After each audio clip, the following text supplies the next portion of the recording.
ورسوله الذي أرسله بالحق بشيرا ونذيرا وداعيا إلى الله بإذنه وسراجا منيرا فقد قال الله تعالى في كلامه المجيد وفرقانه الحميد। जुबान छेड़े दिए আমরা সবাই মিলে একসঙ্গে তেলাওয়াত করি আউযু বিল্লাহি মিনাশ শাইতানির রাজিম বিসমিল্লাহির রহমানির রহিম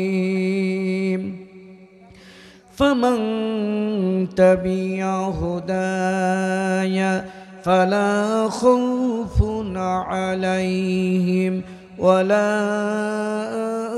هم يحزنون آمنت بالله وقال تعالى إن الله وملائكته يصلون على النبي يا أيها الذين آمنوا صلوا عليه وسلموا تسليما الله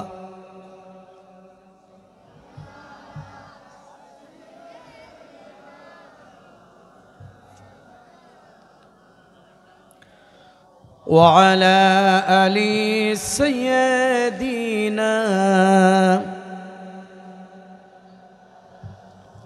প্রাণ খুলে কণ্ঠ ছেড়ে দিয়ে রাসূলের প্রেম বুকে ধারণ করে আমরা সবাই দরুদ পড়ি আল্লাহুম্মা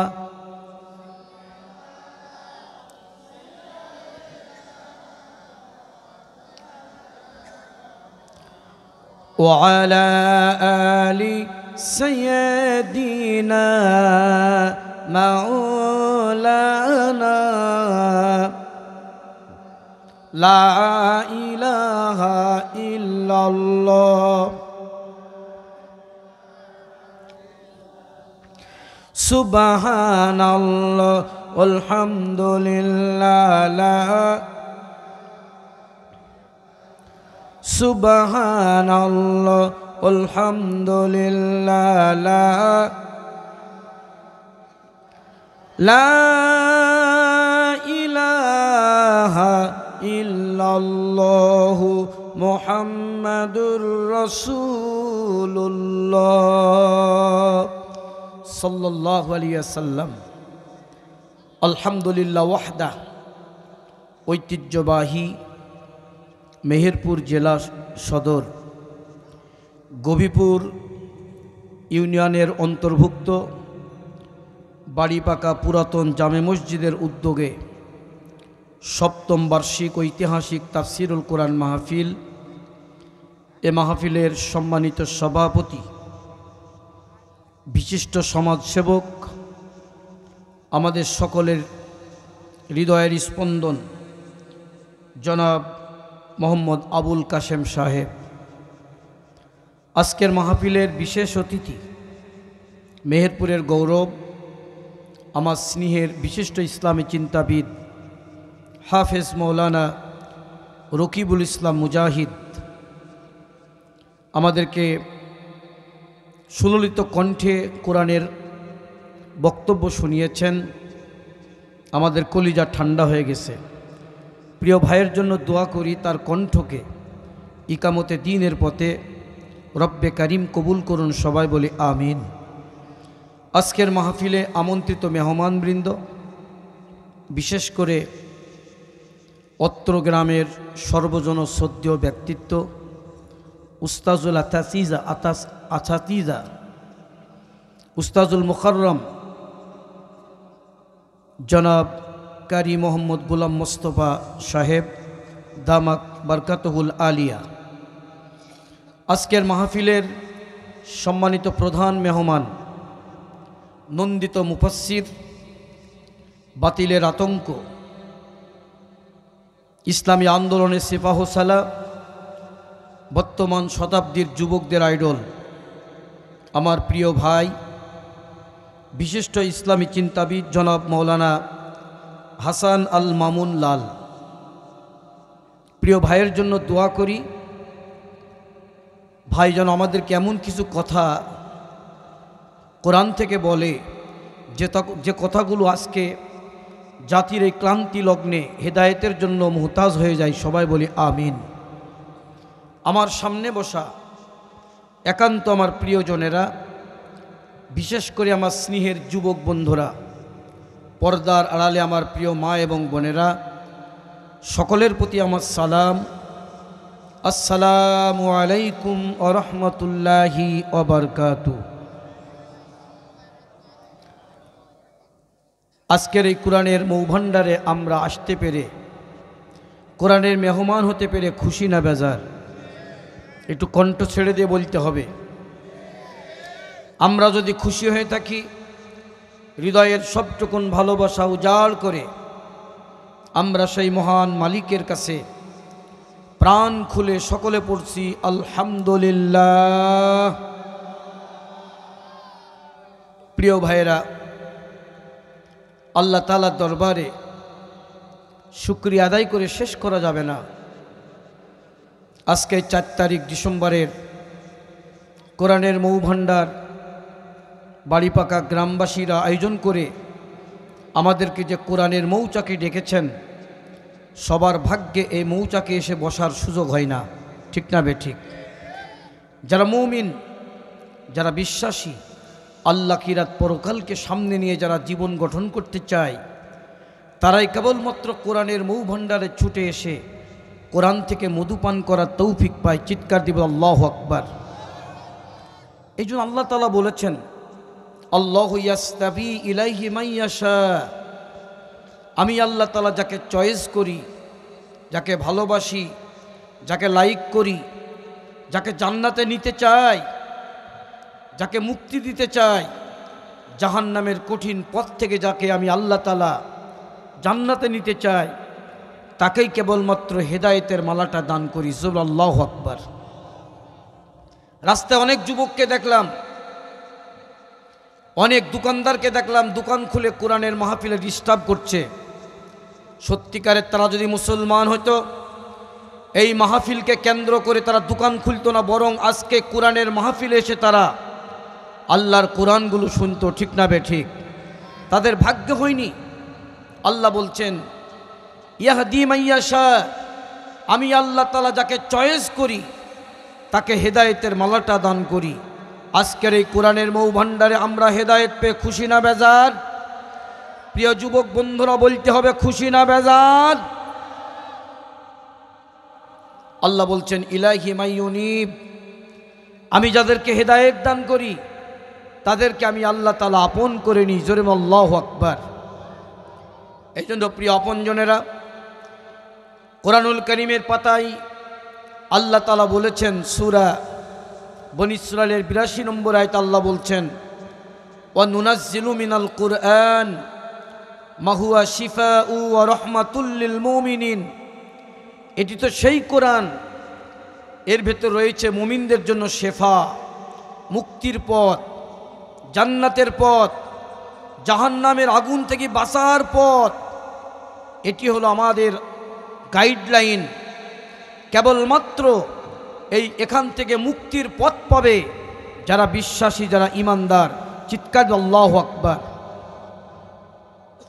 তবে আল্লাহ বলছেন, ওয়ালা ইয়াজিদুজ জালিমিনা ইল্লা খাসারা, যারা জালেম তাদেরকেই মাত্র কোরআনুল কারীমের আলোচনা কষ্ট দেবে।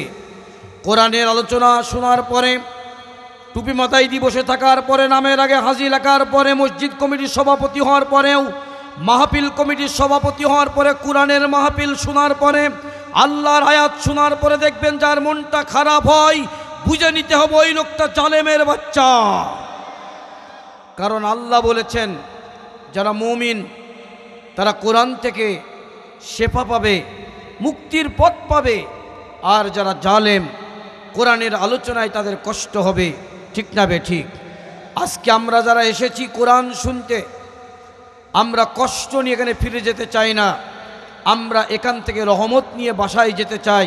কারা কারা একটু হাত উঁচু করে দেখায়? লিল্লাহে তাকবীর, লিল্লাহে তাকবীর, আলহামদুলিল্লাহ। তাহলে রহমত নিয়ে যদি বাসায় ফিরতে চান, আপনাদের সকলকে একটা একটা হেদায়েতের কিতাবের কাছে ফিরে আসতে হবে। শত দরজার মধ্যে, শত পথের মধ্যে একটি পথই হলো আল্লাহর জান্নাতের পথ, সেই পথটি হলো কোরআনের পথ। কিসের পথ? আরো জোরে বলুন, কোরআনের পথ।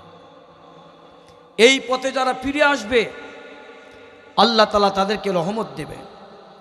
চলন্ত কোরআনকে জিজ্ঞাসা করি, আজকের ঐতিহাসিক বাড়িপাকা গ্রামবাসীর উদ্যোগে তাফসীরের মাহফিলে আমরা হেদায়েত পেয়ে ছুটে এসে কোরআনের মৌ ভাণ্ডার থেকে আমরা রহমত নিয়ে বাড়ি যেতে চাই। আল্লাহ রহমত কেমনে পাওয়া যাবে আপনি বলে দিন। কোরআনুল কারীমের পাতায় 7 নম্বর সূরা, সূরা আল আরাফের 204 নম্বর আয়াত আল্লাহ বলেছেন, ওয়া ইযা কুরিয়াল কুরআন ফাসতামিউ লাহু ওয়া আনসিতু লাআল্লাকুম তুরহামুন।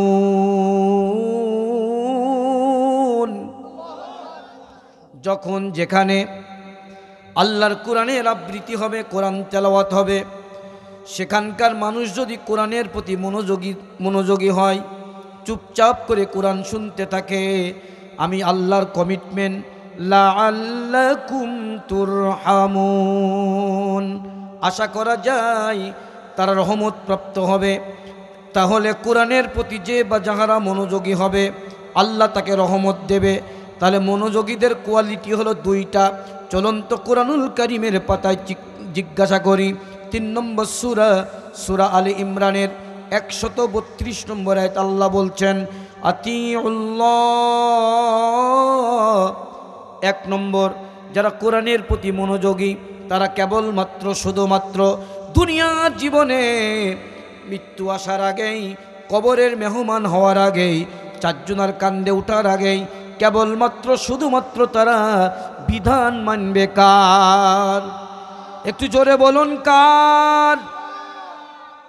2 নম্বর, কোরআন থেকে হেদায়েত পাওয়ার জন্য, রহমত পাওয়ার জন্য 2 নম্বর শর্ত হলো ওয়া আতিউর রাসূল।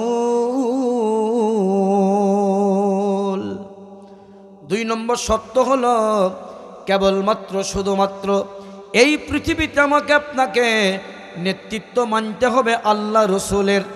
আল্লাহ রসুলের নেতৃত্ব ছাড়া অন্য কোনো নেতৃত্ব, কোরআনকে যারা মনোযোগ সহকারে শোনে, আল্লাহর রহমতের দীপ্ত শিকায় যারা ডুব মেরে ইমানের কলসে, ইমানের সীমান্ত প্রহরায় তাকওয়ার সৈন্য সমাবেশ কায়েম করে আল্লাহ রব্বুল আলামিনের সন্তুষ্টির টিকিট যারা লাভ করতে চায়, তারা কেবলমাত্র শুধুমাত্র রাসূলের নেতৃত্ব ছাড়া অন্য কোনো নেতৃত্ব মানতে পারে না, ঠিক না বে ঠিক? আমার যুবক বন্ধুরা, আমার বাবাজিরা, কান খাড়া করুন। আমি বাংলাদেশে অনেককে দেখেছি আল্লাহ রসুলের নেতৃত্ব না মেনে এমন লোকের নেতৃত্ব মানে যে নেতৃত্বের মধ্যে পূজা আছে, যে নেতৃত্বের মধ্যে আপনার মূর্তি ভাস্কর্য আছে, যে নেতৃত্বের ভিতরে আল্লাহ স্লোগান পছন্দ করে না, যে নেতৃত্বের ভিতরে কোরআন পছন্দ করে না, যে নেতৃত্বের ভিতরে আয়নাঘর তৈরি করে আলেমদের নির্যাতন করে, যে নেতৃত্বের ভিতরে আলেমদেরকে ফাঁসি কাস্টে ঝোলায়, যে নেতৃত্বের ভিতরে আল্লাহর নবীর আন্দোলনকে স্তব্ধ করে দিতে চায়, যে নেতৃত্বের ভিতরে দুনিয়ার জীবনে আলেম উলামাদেরকে তাড়িয়ে বেড়ায়, যে নেতৃত্বের ভিতরে ইকামতের দিনের কথা শোনার পরে মনটা খারাপ করে, এরকম নেতৃত্ব বাংলাদেশে আছে না নাই? এই নেতৃত্ব যদি আল্লাহর কোনো বান্দা মানে, সেই ব্যক্তি আল্লাহর রহমত থেকে বঞ্চিত হবে। মন খারাপ করে কোনো লাভ নেই, কষ্ট পাচ্ছেন নাকি? তাহলে দুনিয়ার জীবনে রহমত পেতে হলে এই চেয়ারে বসে থেকে লাভ নেই, আপনাকে বসতে হবে আল্লাহর চেয়ারে, আপনাকে বসতে হবে রসুলের নেতৃত্বের চেয়ারে। রাজি আছেন? কারা কারা রাজি আছেন? হাত উঁচু করে দেখায়, লিল্লাহে তাকবীর, আলহামদুলিল্লাহ। আমার বন্ধুগণ, কষ্ট হয় নাকি? আল্লাহর আইন, রাসূলের নেতৃত্ব ছাড়া আপনি রহমত পাবেন না। আল্লাহ তাআলা ১৫০০ বছর আগে বলে রেখেছেন সূরা আলী ইমরানের ১৩২ নম্বর আয়াত আল্লাহ বলছেন আতিউল্লাহ ওয়া আতিউর রাসূল লাআল্লাকুম তুরহামুন।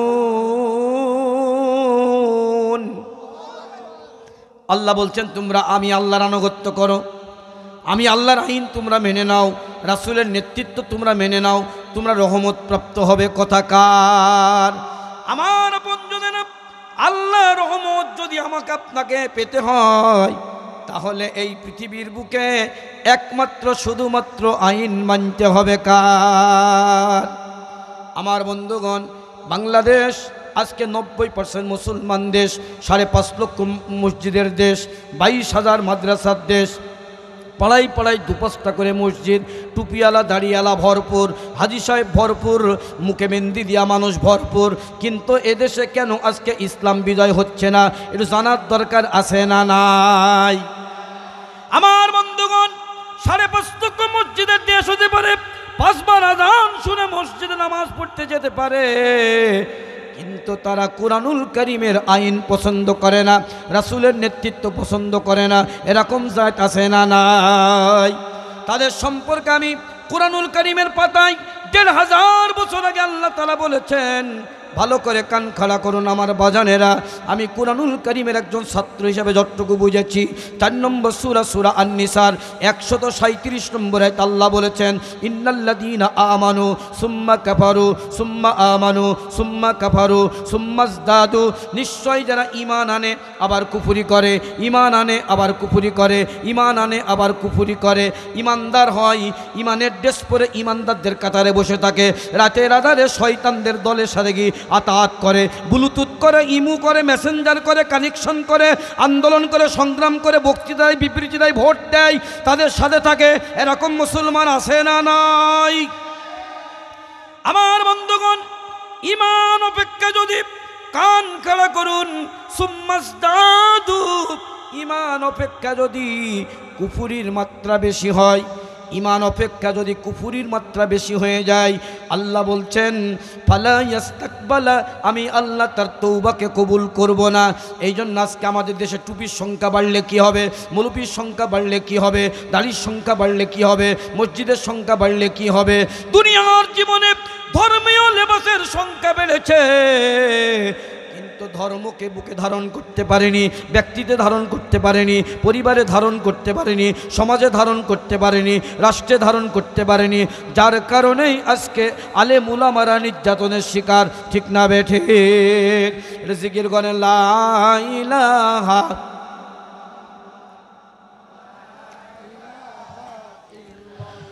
সুবহানাল্লাহ আলহামদুলিল্লাহ লা ইলাহা ইল্লাল্লাহু মুহাম্মাদুর রাসূলুল্লাহ সাল্লাল্লাহু আলাইহি ওয়াসাল্লাম। তাহলে রহমত যদি আমাদেরকে পেতে হয়, ব্যক্তিগত জীবনে রহমতের প্রয়োজন আছে, পারিবারিক জীবনে রহমতের প্রয়োজন আছে, সামাজিক জীবনে রহমতের প্রয়োজন আছে, রাষ্ট্রীয় জীবনে রহমতের প্রয়োজন আছে না নাই? ব্যক্তিগত জীবনে যদি আমি ইসলামকে প্রত্যাখ্যান করি, সামাজিক জীবনে যদি ইসলামকে প্রত্যাখ্যান করি, আর রাষ্ট্রীয় জীবনে যদি ইসলামকে প্রত্যাখ্যান করি, রাজনৈতিক জীবনে যদি আমি ইসলামকে প্রত্যাখ্যান করি, রহমতের যিনি মালিক তিনি আমাকে কি দেবে একটু জানার দরকার আছে না নাই? কথা বলেন, জানার দরকার আছে না নাই? কান খাড়া করুন। যারা আতিউল্লাহ আতিউর রসুল, আল্লাহর আইন রসুলের নেতৃত্ব রহমত পাওয়ার আশায় মেনে নিয়েছেন, মানার পরে যে ব্যক্তি দুনিয়ার জীবনে ইহা থেকে মুখ ফিরিয়ে নিজের মতো করে যারা চলেন, তারা ভালো করে কান খাড়া করুন। কোরআনুল কারীমে ৭ নম্বর সূরা আল আরাফের ৪০ নম্বর আয়াত আল্লাহ বলেছেন ইন্নাল্লাযীনা কাযযাবু বিআয়াতিনা ওয়াস্তাকবারু আনহা।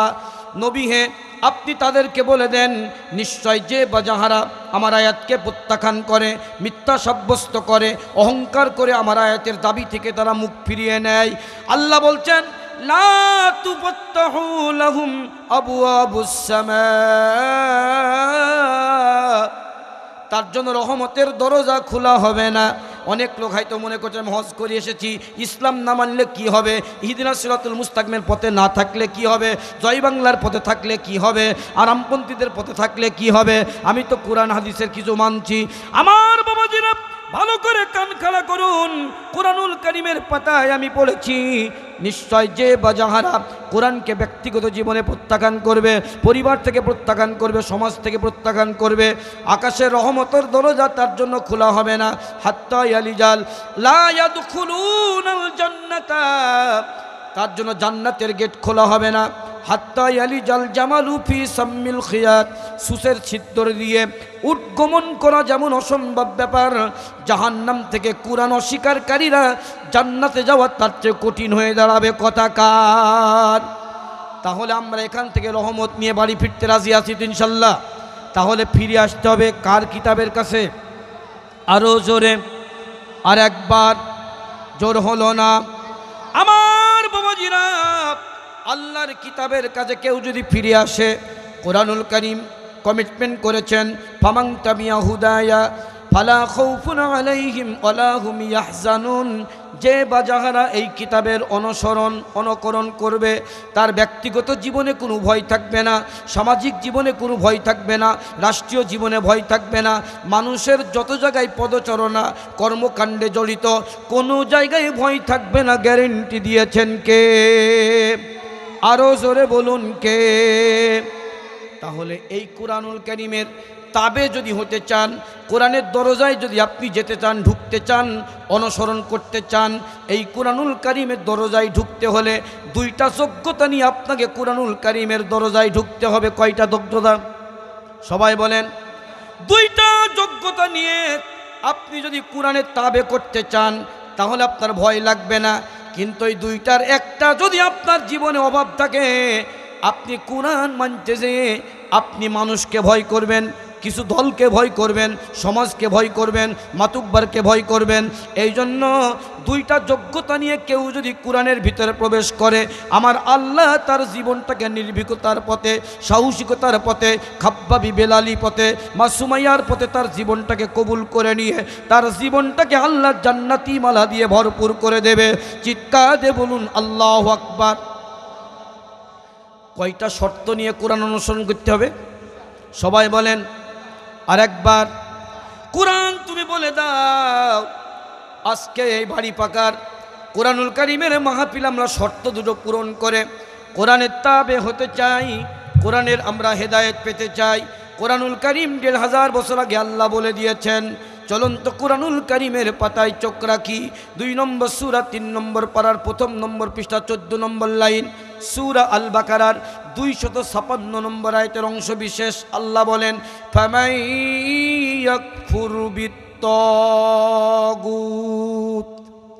১ নম্বর, যদি কোরআনের তাবে হইতে চান, কোরআনের অনুসারী হতে চান, কোরআনের কর্মী হতে চান, কোরআনের বন্ধু হতে চান, কোরআনের সহযোগী হতে চান, কোরআনের রহমত পেতে চান, মুক্তির যদি পথ পেতে চান, ১ নম্বর শর্ত, তাগুতকে বর্জন করতে হবে, তাগুতকে অস্বীকার করতে হবে। তাগুত আরবি শব্দ, এর বাংলা অর্থ হলো সীমালঙ্ঘনকারী। যে বা যাহারা আল্লাহর আইন নিয়ম নীতি নিজে মানে না, কেউ যদি মানতে চায় তাকে মানতে দেয় না, বলতে দেয় না, বাধা দেয়, এইগুলাকে আরবিতে তাগুত বলা হয়। এই তাগুতকে সর্বপ্রথম অস্বীকার করতে হবে। এ কথা আমার না, আমার আল্লাহর। যুবক বন্ধুরা একটু বলুন তো কার? আরও জোরে। ১ নম্বর, আপনাকে যদি কোরআনকে মানতে হয় তাহলে অস্বীকার করতে হবে তাগুতকে। রাজি আছেন তো? সবাই রাজি আছেন? তাগুত ওই শক্তি, যে শক্তি নিজে আল্লাহর আইন মানে না এবং অন্যকে আইন মানতে দেয় না। প্রিয় বন্ধুরা, ৫.৫ লক্ষ মসজিদের দেশে ৫৩ বছর যাদের সাথে আমরা ছিলাম, ৫৩ বছর যাদের কর্মসূচিতে আমরা চলেছি, ৫৩ বছর যাদের সহযোগিতা করেছি, ৫৩ বছর যাদের সাথে আমরা খাওয়া দাওয়া করেছি, যাদের অর্থায়নে, যাদের চিন্তা দৃষ্টিভঙ্গিতে আমরা চলেছি, ৫৩ বছর যদি সত্যিকারতে তারা মুসলমান হতো তাহলে এদেশের ৫.৫ লক্ষ মসজিদের দেশে কোরআন বিজয় হতো। ঠিক না বেঠিক? আরও জোরে বলুন ঠিক না বেঠিক? 53 বছর যাদের সাথে যখন ছিলাম, তারা যখন কোরআন বিজয় করেনি, কোরআনের আইন পাশ করেনি, চোর চুরি করলে হাত কাটতে হবে যারা পছন্দ করেনি, পর্দার আইনকে যারা বাস্তবায়ন করেনি, নামাজের আইনের বিল যারা পাশ করতে পারেনি, যারা যুবকদের কর্মসংস্থান ব্যবস্থা করতে পারেনি, যারা বিনা পয়সায় চাকরি দিতে পারেনি, যারা দুনিয়ার জীবনে লুটপাট করে খেয়েছে, তারা যখন এই কাজগুলো করেনি, এরা তাগুত। এই তাগুতকে অস্বীকার করে আগামী দিনে আমরা যদি কিয়ামতের দিনের পথে লাব্বাইক বলতে পারি, তাহলে রব্বে কারীম আমাদের জীবনের গুনাহগুলোকে মাফ করে কোরআনের তাবে হিসাবে কবুল করে নেবে। চিৎকার আল্লাহু আকবার। তাহলে আপনারা কি তাদেরকে ত্যাগ করতে রাজি আছেন তো ইনশাল্লাহ? কারণ কোরআন যাকে ত্যাগ করতে বলবে, তাকে যদি আমি ত্যাগ না করি, কুলাকুলি করি, মেউকুতু করি, আতাত করি, তাহলে একে আল্লাহ আমার বোঝে না? কথা বলেন। তাহলে তাগুত সেই শক্তি, যে শক্তি নিজে আল্লাহর আইন মানে না, অন্যদেরকে আল্লাহর আইন মানতে দেয় না। আমরা বাংলাদেশে দেখেছি, আল্লাহর আইনের পক্ষে যারা কথা বলে, আল্লাহর আইনের পক্ষে যারা মানুষকে কথা বলতো, আল্লাহর আইনের কথা যারা মানুষকে শোনাতো, তাদেরকে মিথ্যা মামলা দিয়ে ফাঁসির কাস্টে ঝুলিয়ে দুনিয়ার জীবন থেকে তারা বিদায় করে দিয়েছে। রব্বে কারীম তাদের রক্তের মধ্য দিয়ে গোটা বাংলাদেশের 18 কোটি জনতাকে কোরআন শোনার, কোরআন বলার একটা স্বস্তির বারাকার ময়দান দান করেছে। এই জন্য গবিপুর ইউনিয়নবাসীকে বলতে চাই, আজকে আমরা এই স্বস্তির বাংলাদেশ পেয়ে খুশি না বেজার? একটু হাত উঁচু করে বলেন, খুশি না বেজার? কিন্তু আমাদের প্রতি এত রাগ কেন, একটু জানার দরকার আছে না নাই? প্রিয় বন্ধুরা, আমি আগেই বলেছি, যারা মুমিন কোরআন তাদেরকে সুপারিশ করবে, তাদেরকে ভালোবাসা দেবে, কোরআন তাদের কাছে ভালো লাগবে।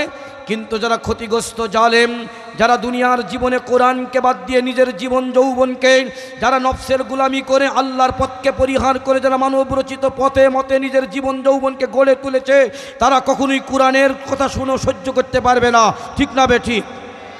কেন কেন তাদের ভালো লাগে না? মূল কথা শুনুন।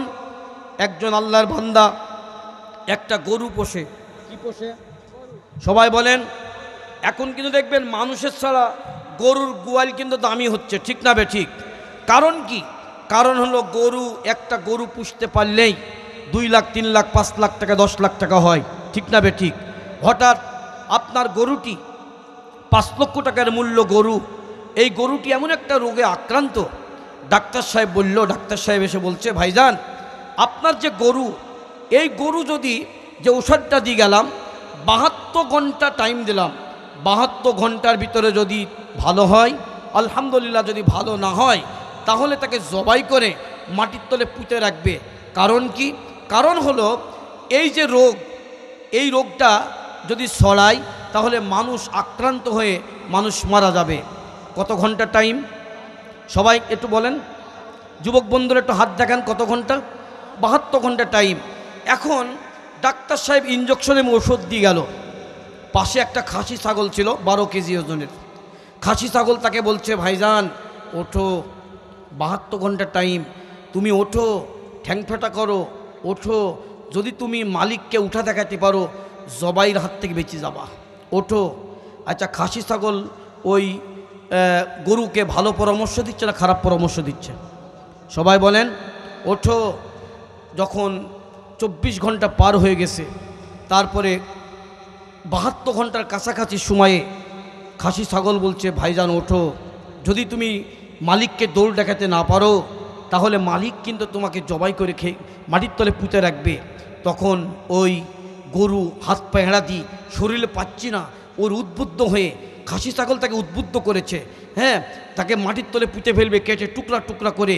এই ভয়ে সে উদ্বুদ্ধ হয়ে পাচ্ছি না, তারপরেও ঠ্যাং ফেটা করি দৌড়াতে শুরু করেছে। তখন মালিক খুশি হবে না বেজার হবে? গরুর দাম কয় লাখ? সবাই কথা বলেন না। আচ্ছা, মালিক খুশি হবে না বেজার হবে? মালিক খুশিতে বাকবাক হয়ে বলছে, প্রিয় বন্ধুরা আমার গরু যখন ভালো হতে শুরু করেছে, শুনে রাখেন, আমার এই পাশের এই 12 কেজি ওজনের ছাগলটাকে জবাই করে এখন আপনাদের খানা খাওয়াবো।